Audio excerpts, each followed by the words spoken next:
अब हम अगले कंसेप्ट पे बढ़ते हैं। स्पीड। स्पीड को समझते हैं।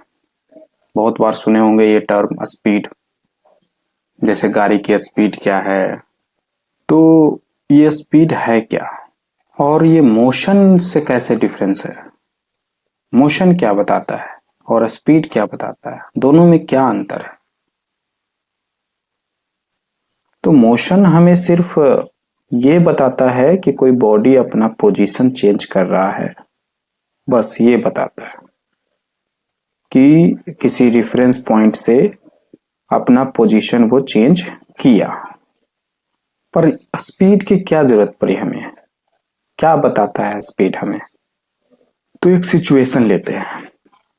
तो देखिए, एक साइकिल किसी एक डायरेक्शन में जा रही है, ठीक है,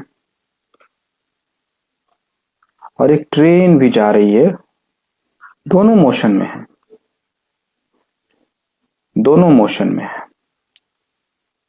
पर कुछ डिफरेंस है। दोनों मोशन में है बट कुछ डिफरेंस है। क्या डिफरेंस है। दोनों पोजीशन चेंज कर रहा है, दोनों बॉडी पोजीशन चेंज कर रहा है, पर इसका पोजीशन चेंज करने का जो तरीका है, रेट है, वो फास्ट है। ये जल्दी जल्दी पोजीशन चेंज कर रहा है।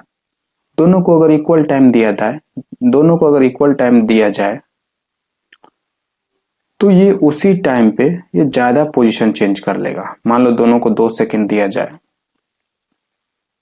तो ये 2 सेकंड में 500 मीटर कवर कर सकता है, और ये 2 सेकंड में 5 मीटर ही कवर करेगा। तो इक्वल टाइम पे ये ज्यादा दूरी कवर करता है, ये ज्यादा पोजीशन चेंज करता है। मोशन तो हमें बस ये बताता है कि पोजीशन चेंज कर रहा है, ये नहीं बताता है कि कितना समय में कितना कर रहा है। और इसी चीज को बताने के लिए हम एक नया टर्म लाते हैं, नया क्वांटिटी लाते हैं, जिसे हम स्पीड कहते हैं। स्पीड हमें क्या बताता है कि कोई भी बॉडी कितने समय में कितनी दूरी तय कर रहा है।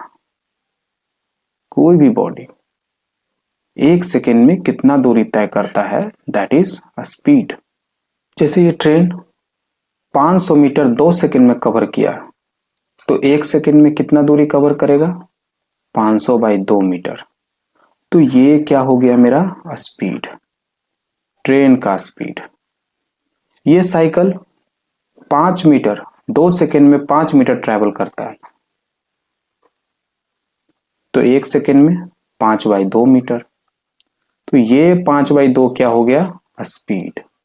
ये cycle 5 by 2 metre per second, मतलब हर एक सेकेंड जा रहा है। यही हो गया स्पीड ऑफ साइकिल। ये 500 बाई 2 मतलब 250 मीटर प्रति सेकेंड, पर सेकेंड, ईच सेकेंड, हर एक सेकेंड 250 मीटर ये ट्रेन चल जाती है, और ये 2.5 मीटर हर सेकेंड चल जाता है। तो ये होता है स्पीड। स्पीड हमें यह बताता है कि कोई बॉडी अपना पोजीशन कैसे चेंज कर रहा है। मोशन हमें बताता है कि चेंज कर रहा है पोजीशन, ये कैसे चेंज करता है उसके बारे में बताता है स्पीड। आई होप आपको ये बातें समझ में आ रही होगी। तो स्पीड का हम डिफिनीशन लिखेंगे तो क्या लिखेंगे, distance covered by a body in what, in given time, नहीं, in unit time. Given time नहीं लिखना है, यूनिट टाइम मतलब 1 सेकेंड। कोई बॉडी 1 सेकेंड में कितना दूरी तय करता है, दैट इज स्पीड। यहां पे आप देख रहे हो कि दो क्वांटिटी के साथ कंपेयर किया जा रहा है कि कितने सेकेंड में कितना दूरी है ना। जैसे मार्केट में जाते हो तो सब्जी वाले से पूछते हो कि आलू 1 केजी कितने रुपए में दिए, तो बोलता है 50 रुपये पर केजी। मतलब 1 केजी आपको लेना है तो 50 रुपया देना पड़ेगा। वैसा ही सेम यहां पे भी हो रहा है ना, कि 1 सेकेंड चलना है तो आपको 1 सेकेंड समय दोगे तो 5/2 मीटर चलोगे साइकिल से, और ट्रेन से 250 मीटर। जिस तरीके से सब्जी वाले के पास टमाटर का अलग भाव होता है, आलू का अलग भाव होता है, प्याज का अलग भाव होता है। प्याज पूछते हो कि वो 1 kg कितने रुपए में है प्याज, तो बोला जाता है कि 60 रुपया, 70 रुपया, है ना। जिस तरीके से यहाँ पे ट्रेन का अलग स्पीड था, साइकिल का अलग स्पीड था, वैसे ही मार्केट में भी सब्जी, आलू का अलग, प्याज का अलग। समझ रहे हो। तो यहाँ पे हम कहते हैं ना कि प्याज का रेट, ऐसा कहते हैं ना कि प्याज का रेट ज्यादा है आलू से। तो यहाँ पे हम क्या वर्ड यूज किए, रेट, है ना। तो रेट वर्ड हम क्या सिर्फ मार्केट सब्जी खरीदते वक्त यूज कर सकते हैं? नहीं, हम हर जगह यूज कर सकते हैं जहां जहां पे दो क्वांटिटी के साथ कंपैरिजन हो रहा हो, कंपैरिजन हो रहा हो। तो यहाँ पे भी हम बोल सकते हैं रेट, क्योंकि यहाँ पे भी 1 सेकेंड में कितना दूरी चला, तो यहाँ पे भी हम रेट यूज कर सकते हैं। और इस प्रकार से एक और डिफिनीशन बनाएंगे, कई किताब में आप ये भी डिफिनीशन देखे होंगे, rate of change of distance, है ना, या rate of distance covered by body, या rate of change of position, ऐसे चेंज ऑफ पोजीशन ये भी कर सकते हो, rate of change in position ये भी कह सकते हो, या rate of distance covered by body ये भी कह सकते हो। तो अपने हिसाब से आप डिफिनीशन बना सकते हो। ठीक है, आई होप आपको ये समझ में आ रहा होगा। एक बॉडी है, वो मान लो डी दूरी चला, यहां से चलना शुरू किया, यहां पे आके रुक गया, डी दूरी चला, और उसे समय टोटल क्या लगा, टी सेकेंड, डी मीटर चला, टी सेकेंड समय लगा। अब ये बॉडी जो चल रहा था यूनिफॉर्मली चल रहा था, यूनिफॉर्म मोशन में चल रहा था, बॉडी का स्पीड ना घटा ना बढ़ा, बॉडी का जो मोशन है वो यूनिफॉर्म मोशन है, और उस यूनिफॉर्म मोशन में टी सेकेंड चला डी मीटर की दूरी पे। अगला फिर टी सेकेंड उसको दिया गया, फिर डी मीटर चला, फिर अगला टी सेकेंड दिया गया, फिर डी मीटर चला। तो देख रहे हो इक्वल टाइम पे इक्वल दूरी चल रहा है, तो ये कौन सा मोशन हुआ, यूनिफॉर्म मोशन। ठीक, अब इसमें हम पूछें कि स्पीड क्या है उस गाड़ी का, तो क्या जवाब दोगे। स्पीड मतलब 1 सेकेंड में कितना दूरी कवर किया, तो यहां टी सेकेंड में डी मीटर दूरी कवर किया, टी सेकेंड में डी मीटर दूरी कवर किया, तो 1 सेकेंड में डी बाई टी दूरी कवर करेगा, डी बाई टी दूरी D by T metre cover करेगा। तो स्पीड क्या हो गया, 1 सेकेंड में कितना दूरी कवर किया, तो डी बाई टी, तो स्पीड हो गया डी बाई टी। अब यहां मीटर नहीं लिखेंगे, क्योंकि मीटर तो डिस्टेंस का यूनिट होता है ना, स्पीड है तो डी मीटर पर सेकेंड लिख देंगे, ठीक है, क्योंकि D by T metre 1 second में कवर किया है ना, तो D by T metre per second. तो यूनिफॉर्म मोशन के लिए हम स्पीड इस तरीके से निकालते हैं। अब देखिए हम आपसे सवाल करते हैं, इस टी सेकेंड, ये जो दूरी था, इस दूरी पे टी सेकेंड में डी मीटर चला, ये भी वैसे ही चला, टी सेकेंड डी मीटर में चला, टी सेकेंड में डी मीटर चला, तो क्या यहां पे भी वही स्पीड होगा, हाँ वही होगा, कितना होगा, D by T metre per second, यहां पे भी D by T metre per second, हर जगह स्पीड सेम है। तो यूनिफॉर्म मोशन में हम इस तरीके से स्पीड निकालते हैं, और जो स्पीड हमें आता है वो स्पीड पूरे जर्नी में सेम होता है। तो कोई बॉडी अगर इक्वल स्पीड से चल रहा है तो हम उसे क्या कह सकते हैं कि वो यूनिफॉर्म मोशन में चल रहा है। जैसे कि मान लो आप बाइक चला रहे हो, आप बाइक का जो सुई है, स्पीडोमीटर जिसे हम कहते हैं, वो स्पीडोमीटर देख रहे हो तो 40 पे ऐसे लगा हुआ है, और 40 पे ही है, कुछ देर तक, मान लो 5 सेकंड तक देखे, 5 सेकंड तक 40 तक ही है, न ऊपर न नीचे जा रही है, तो हम क्या कहेंगे कि हमारी गाड़ी की स्पीड क्या है, 40 किलोमीटर पर आवर। इस 5 सेकंड के दौरान, इस 5 सेकंड के टाइम इंटरवल में आपका स्पीड गाड़ी का 40 किलोमीटर पर आवर, न बढ़ा न घटा। स्पीड क्या है, कांस्टेंट है। तो इस मोशन को हम क्या कर सकते हैं, कौन सा मोशन है, यूनिफॉर्म मोशन है। तो यूनिफॉर्म मोशन में स्पीड हमेशा कांस्टेंट होता है, और स्पीड हम इस तरीके से निकालते हैं। स्पीड का फॉर्मूला क्या होगा, अगर यूनिफॉर्म मोशन हो तो स्पीड का फॉर्मूला क्या है, D by T metre per second. ये तो फॉर्मूला है, तो अभी डी बाई टी, कितना डिस्टेंस कितने समय में। अब आगे देखिए, एक और टर्म होता है इंस्टैन्टेनियस स्पीड। एक और क्वांटिटी है इंस्टैन्टेनियस स्पीड। इंस्टैन्टेनियस स्पीड का मतलब स्पीड एट गिवन इंस्टेंट।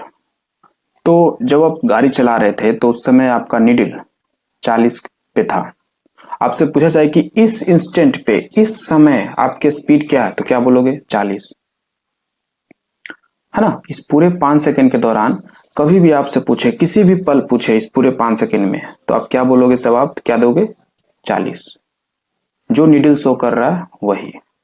अब इसमें आते हैं, हर एक टी सेकेंड में डी मीटर दूरी चला गया है ना।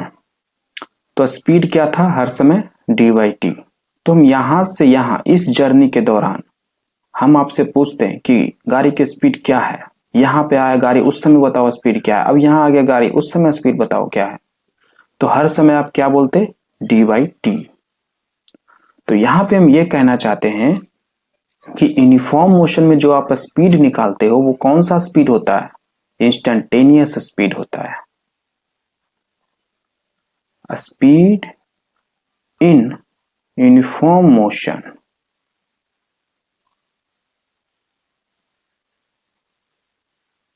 is what, instantaneous speed।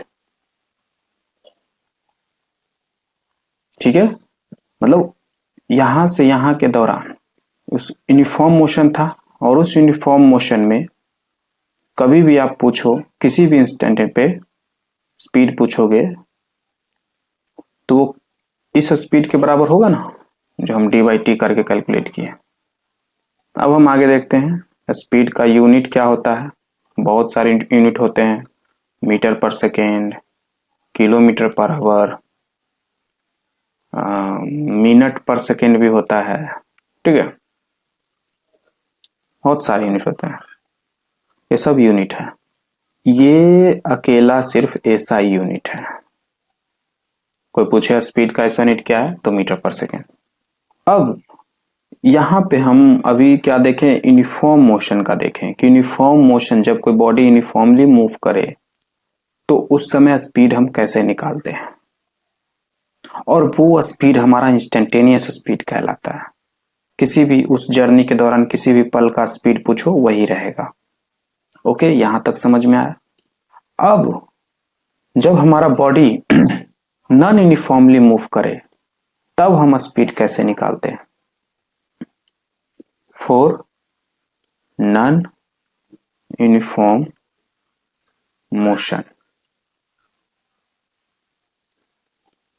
तो एक केस लेते हैं, एक बॉडी है, यहां से चलना शुरू किया, टी सेकेंड उसको समय दिए, d1 दूरी चला, फिर अगला टी सेकेंड देखें तो d2 दूरी चला, फिर अगला टी सेकेंड देखें तो d3 दूरी चला। हर एक सेम इंटरवल पे अलग अलग दूरी चल रहा था। अब हमसे यहां पे कोई स्पीड पूछे कि बताओ, जब ये गाड़ी 0 ओ से ए बी सी, ओ से सी तक चला, इस जर्नी में, ओ से सी तक के जर्नी में गाड़ी की स्पीड बताओ क्या है, क्या कहोगे कि इस समय इतना दूरी इतने समय में चला, इस समय इतना दूरी इतने समय में चला। हर एक समय ये जो मोशन है यूनिफॉर्म मोशन नहीं है। पिछले बार में मोशन यूनिफॉर्म था तो हर समय स्पीड भी सेम था। यहाँ पे बॉडी यूनिफॉर्म है नहीं है, यहाँ पे स्पीड हर समय सेम नहीं है। ओ से ए जब चला तो उस समय स्पीड क्या था, डी बाई टी, है ना। अभी जस्ट पढ़े हैं इसके बारे में कि जब कोई बॉडी d1 दूरी चले t समय में तो उसका स्पीड क्या है, d1 बाई टी, है ना। t सेकेंड में d1 दूरी तो 1 सेकेंड में d1 बाई टी, है ना, डिस्टेंस बाई टाइम, ऐसे कर सकते हैं। तो इस O से A के दौरान स्पीड था d1 by T one, d1 by T. A से B के दौरान स्पीड था d2 बाई टी। B से C के दौरान स्पीड था d3 बाई टी। तो हर समय अलग अलग स्पीड था। तो और कोई आपसे पूछे कि स्पीड क्या है तो आप क्या जवाब दोगे, क्या v1 बोलोगे कि गाड़ी O से C v1 दूरी v1 स्पीड से चला है, कि v2 बोलोगे। आप ये कहोगे कि ये O से C किसी खास स्पीड से नहीं चला है। O से A के दौरान स्पीड था v1, A से B के दौरान स्पीड था v2, B से C के दौरान स्पीड था v3। इस तरीके से वो O से C पहुंचा। 3 अलग अलग स्पीड का यूज करके वो O से C पहुंचा। This is a speed. तो मुझसे कोई खास स्पीड क्यों पूछ रहे हो, कोई खास स्पीड है ही नहीं। यूनिफॉर्म मोशन में कोई एक सेम स्पीड रहता है, ये नॉन यूनिफॉर्म मोशन में कोई एक सेम स्पीड है ही नहीं। तो यहां पे हम लिखेंगे स्पीड कोई पूछे तो हम क्या बोलेंगे नॉन यूनिफॉर्म मोशन में, तो कि there is no any certain speed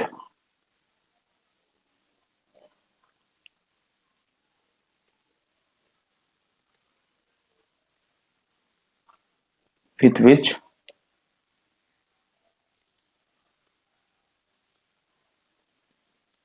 it traveled whole journey।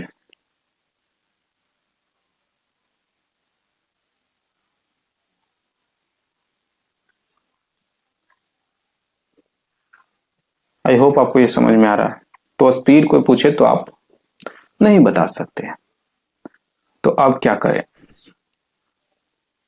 तो यहां पे कोई इस तरह के सिचुएशन में कोई स्पीड आपसे पूछ ही नहीं सकता, ये क्वेश्चन ही गलत हो जाएगा।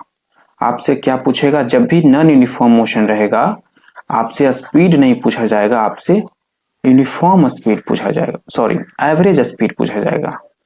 तो एवरेज स्पीड समझते हैं। यहां पे हम ये एवरेज आपसे जब भी नॉन यूनिफॉर्म मोशन होगा तो आपसे एवरेज स्पीड पूछा जाएगा।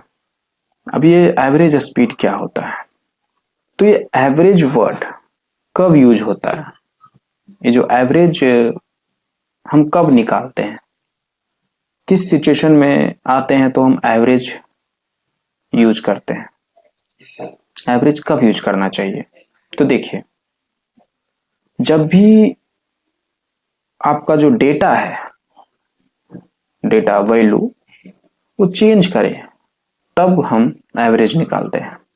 फॉर एग्जाम्पल मान लो आपको डॉक्टर सुझाव दिए, प्रिस्क्राइब किए कि आपको डेली 4 गिलास पानी पीना है। आपने फर्स्ट डे 4 गिलास पानी पिया, सेकेंड डे 3 गिलास पानी पिया, थर्ड डे 5 गिलास पानी पिया। अब आपसे डॉक्टर पूछे कि आप क्या डेली 4 गिलास पानी पी रहे हो, तो क्या आप जवाब दोगे, झूठ तो नहीं बोलोगे, क्या बोलोगे, नहीं। तो आपसे पूछा जाए, आपसे सवाल पूछे कि आप बताइए कितने ग्लास पर डे पी रहे हैं, तो क्या जवाब दोगे, कुछ तो बोलोगे ना। तो आप बोलोगे कि पहला दिन 4 गिलास पिए, दूसरे दिन 3 गिलास पिए, चौथे दिन तीसरे दिन 5 गिलास पीने पिए। तो क्या ये सही तरीका है बताने का, ये तो 3 दिन का डेटा था तो आप बता दिए। 20-25 दिन का रहते तो पूरा आपको लिखना पड़ता, समय व्यतीत होता, वेस्ट होता, है ना। तो यहीं पे एवरेज काम आता है। तो आप यहाँ पे एवरेज निकालोगे, सबको जोड़ोगे 12 बाय 3 क्या आया 4।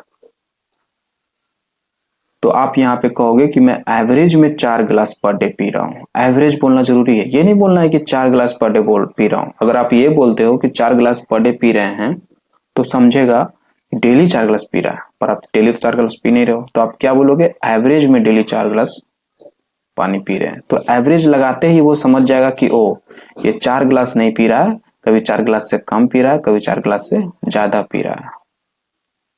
ओके, चलो एक क्वेश्चन देते हैं। ये 4 3 5, चौथे दिन 8 गिलास पानी पिया, तो वो कितना डेली पी रहा है? तो आप क्या बोलोगे कि एवरेज में कितना हो गया 20 बाई 4 5, तो क्या बोलोगे कि एवरेज में 5 गिलास डेली पी रहे हैं। तो ये होता है एवरेज। किसी भी क्वांटिटी का एवरेज हम ऐसे निकालते हैं। यहाँ पे क्वांटिटी कौन है? Number of glass. तो क्योंकि यहाँ पे चीजें वेरी कर रही थी ना, तो कोई एक फिक्स्ड वैल्यू नहीं था, तो यहाँ पे हम एवरेज निकाले। वैसे ही यहाँ पे भी स्पीड अलग अलग है, तो यहाँ पे भी हम कोई एक फिक्स्ड स्पीड नहीं बताएंगे। ये नहीं बोलेंगे कि जी ओ से सी V2 स्पीड से चले हैं या V3 से, ये बोलना गलत होगा। तो हम यहाँ पे क्या बोलेंगे कि एवरेज निकालेंगे, इस पूरे स्पीड का एवरेज निकालेंगे, जैसे यहाँ पे एवरेज निकाले, और जो वैल्यू आएगा उस वैल्यू को बोलेंगे कि इतना स्पीड से हम ओ से सी, एवरेज में इतना स्पीड से ओ से सी चले हैं। तो चलिए कैलकुलेट करते हैं। V1 plus V2 plus V3 bye 3, अगर 10 होते तो 10 जोड़ते हैं, नीचे 10 लिखते हैं। ये हो गया एवरेज स्पीड। अब ये V1 को हम लिख सकते हैं ऐसे D1 बाई टी, और V2 को लिख सकते हैं D2 बाई टी, V3 को D3 बाई टी बाई 3। अब इसे थोड़ा सा सॉल्व करोगे, सिंप्लीफाई करोगे, तो आपको ये मिलेगा। ये D1 plus D2 plus D3 क्या है? Total distance. और ये 3T क्या है? तो यहां से यहां समय लगा T, यहां से यहां फिर से T, यहां से यहां फिर से T, तो टोटल टाइम यहां से यहां आने में टोटल टाइम कितना है? 3T है ना, तो 3T को हम टोटल टाइम बोलेंगे।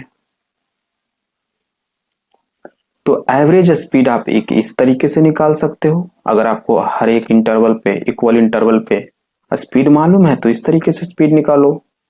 अगर आपको क्वेश्चन में टोटल डिस्टेंस और टोटल टाइम दे दिया गया है, एक बॉडी नॉन यूनिफॉर्मली अपना स्पीड घटाते बढ़ाते जा रहा है और टोटल इतना दूरी चला, इतने समय में चला, तो ऐसा दे तो आप इस फॉर्मूला को यूज करो, जैसा क्वेश्चन वैसा फॉर्मूला।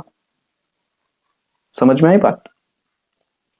तो जो आप एवरेज स्पीड फॉर्मूला पढ़ते हो, डायरेक्ट ये पढ़ते हो, वो यहीं से आया है। तो कई बच्चों को ये कंफ्यूजन होता है कि हम लोग मैथ्स में एवरेज तो इस तरीके से पढ़े हैं, number sum of terms by number of total terms, ये पढ़े हैं।